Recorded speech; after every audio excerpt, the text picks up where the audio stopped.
and welcome to Chat Central. Our guest for today is a veteran police officer with an experience of almost 15 years. He is considered a role model in our community with all the health and fitness initiatives that he has taken and all the youth programs that he has developed to keep the youth away from crime. Please welcome Kal Dosanjh. Hi Kal, welcome. Hi Kanika, how are you? I'm very good, how are you? I'm doing very well. Thanks for taking the time out. Well, it's absolutely my pleasure. So Kal, talking about your work and your career, you've had all these years of experience, and especially now that you have been transferred to the investigation division and you're working as a detective. How do you sort of see your journey and the challenges pertaining to it, and also as an added responsibility with the community initiatives you take? Well, the thing is, when I first entered university, my primary goal was to pursue law.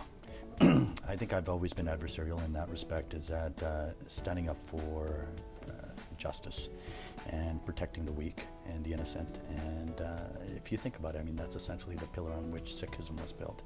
And so I was instilled with those very traditional religious qualities since I was a child. And so I wanted to perpetuate those values and enter the legal system as a lawyer. But along the way, you're talking about journeys, it was a process of evolution, because I began to realize that law enforcement was my true passion. And as soon as I finished university, I was able to transition into my respective police department, and thus began my journey as a police officer. That's perfect, and you've done so well in all these years, and now your new role as a detective, that's perfect. Are you liking it? Very much so. It's very cerebral, intellectual work, and I think when you start dissecting the files thread by thread, you begin to appreciate the complexity and the layers. Absolutely. But very different and very polarized to my work in patrol. Because as a patrol officer, I mean, you're dealing with very grassroots, very basic fundamental policing, and it has the most measurable impact on the community that you're policing as well. So I truly miss being a beat cop in the downtown east side. I could only imagine the depth and the complexities pertaining to it. Now, Kal, when we talk about your organization, Kids Play, that's the other initiative that you're very close to and very actively involved in.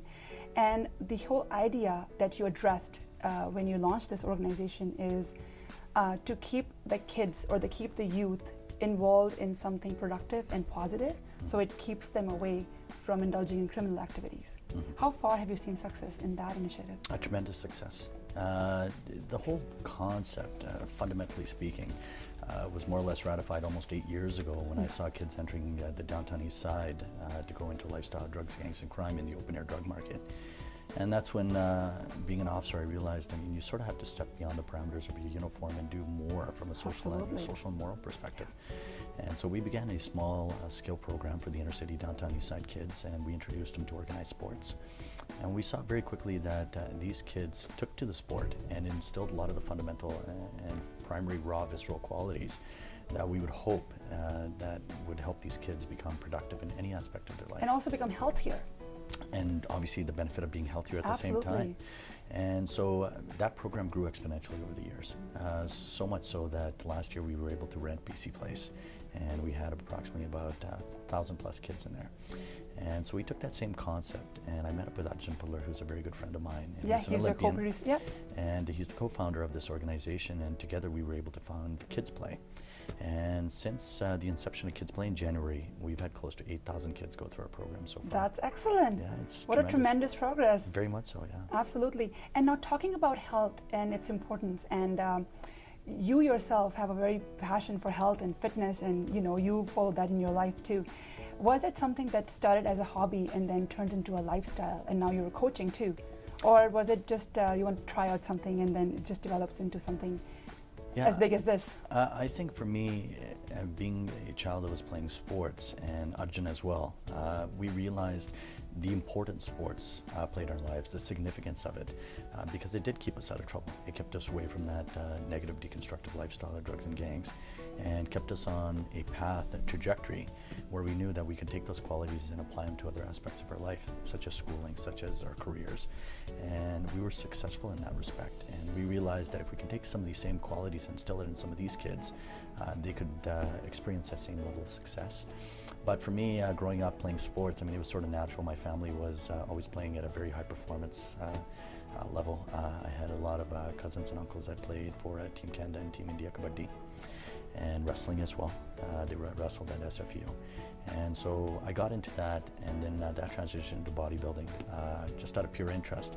But at the same time, being an officer, it's extremely important to be fit as well. Absolutely. Because it can be a very difficult job. That goes actually above and beyond than just looking good or bodybuilding. It's just having the internal strength and the mental strength to go with it, right?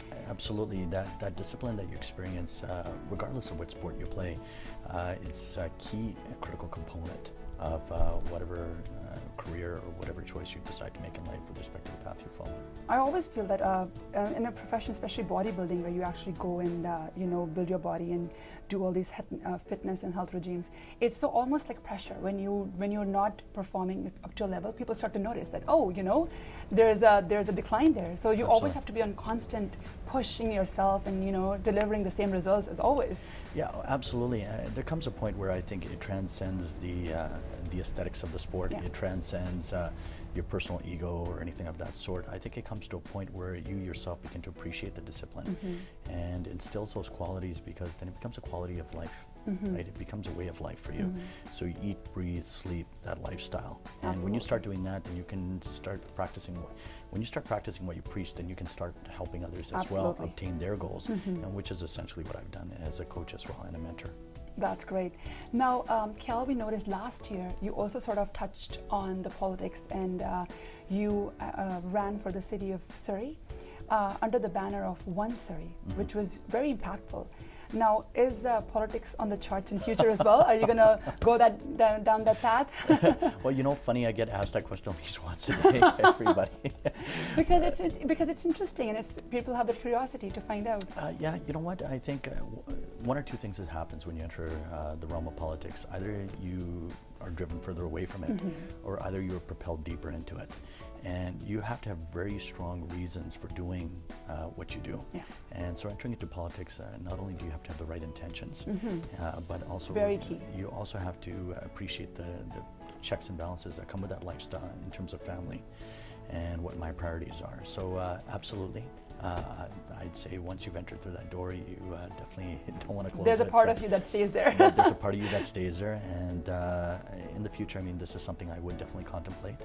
But at this moment in time, I think I have way too much preoccupying. Absolutely, you have so much going on your plate, and you're doing great. So thank you. Yeah. So Kal, I always wanted to ask you this: if you weren't a police officer, what do you think you would be doing? And you can't say bodybuilding. You know what? It's not so much me saying it as I've been told that I would have either have become a Bollywood star or a professional athlete, one or the other. So that makes complete sense. And I'm not going to argue with that, so I'll take it. And I assume you speak Hindi. Yes, I do, but oh, you do? I do need more work on it. So why don't you say something for our viewers? It could be as simple as, how are you? Well, you know what? Namaste, और मुझे बहुत खुशी हुई आपको मिलकर. So. Very well done. That was excellent. Thank you. I appreciate that. Now make sure you edit that later. I'll make sure we don't. Just kidding. Sorry.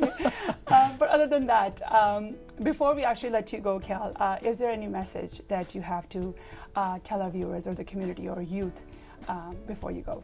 Yeah, you know what? Absolutely. There was a poem I read a little while ago, and I want to share with the viewers, especially the youth, and I want you to remember this, because this is something that can form your foundation in life. And the poem was, either he fears his fate too much or his deserts are too small, but who not put it to the touch to win or lose it all. So don't impose limitations on yourself. You can exceed far, surpass that, only if you apply yourself. So show dedication, commitment, and sacrifice for whatever your goal is, and I can promise you, you will achieve it. How wonderful is that? Thank you so much. That was some great insights. Thank you. Well, thank you very much for having me here, Kanka. Thanks for your time. My pleasure. Thanks for watching Chat Central.